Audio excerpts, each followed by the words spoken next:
Hi, welcome to Bottom Line Results. I'm Lenny Nuccio, and I'm here today with Richard Greenberg, and thanks for being here, Richard. And I want to have a few questions about how leaders can engage their employees to be more profitable and effective in their businesses. So why should a company focus on employee engagement and emotional commitment, Richard? Well, to be blunt, because it matters. It matters to customers, it matters to the managers, it matters to employees. The way we define or think about engagement, in some ways it's a little bit like the old adage about quality, I know it when I see it. It's this notion that discretionary effort, employees tend to work on a project, on something, and time just disappears. I mean, it's just, they're so engaged in the work, they're so committed. So it's a sense of an emotional commitment, and very often, again, people will say, I know it when I see it. This team is engaged. This individual is really here, and they're achieving great things, and they're focused on new customers, customer loyalty, things of that nature. So I think people should care because it really matters, and the research is there to back it up.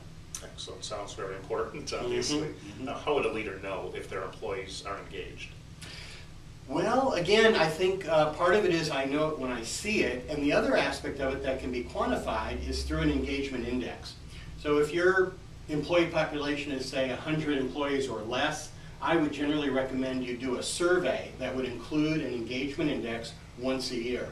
If you have a population of 100 or more, and our clients range from about 50 employees literally up to 100,000 employees, then I generally recommend the survey be done every 2 years. But the engagement index can basically quantify where a particular population or team is on a scale of commitment, and morale and things of that nature. And so you can do it that way. Getting back to the I know it when I see it is people talk about the morale of a group. If you see cars that are still in a parking lot after 5 o'clock, it's more a matter of really the emotional commitment that people feel toward the business, toward work, toward what they're doing, and how they literally can almost disappear into that work and really do great, wonderful things for a business. Awesome. You know, and how do we know when high morale and high engagement is going to be profitable and deliver bottom line results?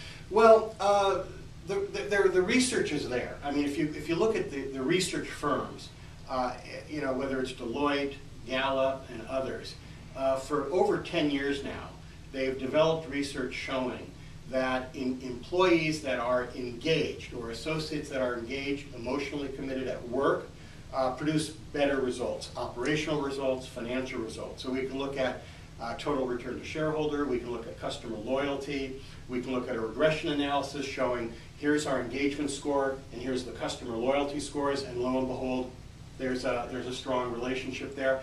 So I think that the data is in, and when I've seen CEOs and others look at some of the data, they're typically convinced from the standpoint of this is worth investigating, this matters. On an intuitive level, I think we can also kind of step back and say when somebody is really engaged in their work, enjoys their work, enjoys the people that work with them, when they're referring people into the business, when they're referring their products and services to others, we talk about them being engaged. There's just this intuitive sense also, I think, that they're going to be better, they're going to be more productive, and they're going to be a better representative of the business. Sounds like everyone would really be a sales representative then for that company. Absolutely. That's one of the kind of, not a driver of engagement necessarily, but an outcome of an engaged individual is they're going to be able to be that great spokesperson for the business. Now, what does drive engagement, Richard, would you say? There's a lot of factors, I think, to drive engagement. To sort of paraphrase and maybe destroy what Tolstoy once wrote, I think that engaged associates are engaged, they're all alike. A disengaged associate is disengaged in their own way. So for some, it's the horrendous manager that they just can't stand, and that's going to be disengaging. For others, it might be systems and processes that don't make sense or that they feel hinder their productivity. There's a variety of reasons for drivers, and part of our work with organizations is to identify what are those main drivers, how do we fix, how do we improve those so that you can break through to higher levels of engagement. So if a leader is kind of sensing that, wow, I don't really feel like my employees are producing the same amount, or turnover's really high, those should be some red flags. It could be some red flags, absolutely. I mean, it could be other issues going on. Sure. But one factor could certainly be the level of engagement, the level of emotional commitment that people have when they're on the job. Great. And what can leaders do? Okay, they identify the problem. What can they do to help enhance the employee engagement? I have no idea. No, just kidding. I think that, again, depending on what it is, they can really focus in on solving some of these issues. So what I've seen our clients do is they begin to eliminate the kind of barriers that get in the way of higher performance. So they do begin to question, do we really need this particular policy? Do we really need this particular system? Maybe there's other tools that we need to provide. Do we need to tweak or change the way we compensate, the total reward system? It again depends on how we get down to root cause. The other major item is I come back to values. When people are enabled and allowed to fulfill their own core values at work and in the workplace, we really find that they're going to be engaged and they protect the company they're working for and the values of the company to the death, because this company is allowing me to fulfill my own personal core values. And unless your personal core values are things like, theft, embezzlement, that sort of thing, they're really not going to conflict with where the business wants to go. The issue is how can we allow people to really fulfill what they want to fulfill, and by doing that, they will protect and achieve great things for the business. So you don't have people in the parking lot, cussing out any of the leaders as they're leaving. They're really... Well, I can't promise that, but right. In other words, they're going to be more committed to the business and to the leadership and the leadership team. Now, there's always still going to be healthy dialogue and healthy criticism going on, but it's not to a point of completely disengaged. Right. Okay. And does it help sometimes for someone else? I know I've been in companies before where it seems like you're so enmeshed in the culture that it's really hard to step back, or there's those little relationships that people have between departments or each other that protect their turf. And so by having someone from the outside, would it be helpful in many cases?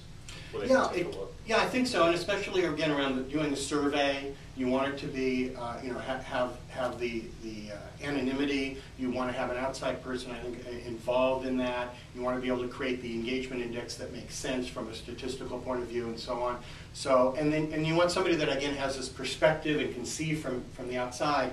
Here's what's going on, and now here are some ideas around solutions.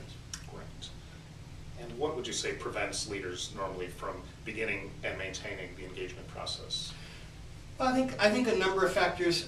One is they might think of it as it's an HR thing, it's an HR initiative, it's not something that really concerns us. They may not see the link, the direct link between higher engagement and higher productivity and higher results. They may think of it as some long, drawn-out process that really isn't going to have tangible and measurable results. So those are the kind of common factors that I see out there as to why somebody maybe wouldn't think of it as critical and vital. And if I were, a leader that you were speaking with, and I said, I've got so many problems right now that I don't have time, to look at that, how would you respond to that? Well, I would show them the data. I would show the data about how it is linked to total return to shareholders and things like that, and again, just operational results, customer loyalty. We had a CEO, this is a $1 billion public company, and the CEO said to me, engagement is 10% of our global initiatives, 10% of what we do, but it can ruin the other 90%. So unless we get that right, and I thought, well, there's an enlightened individual.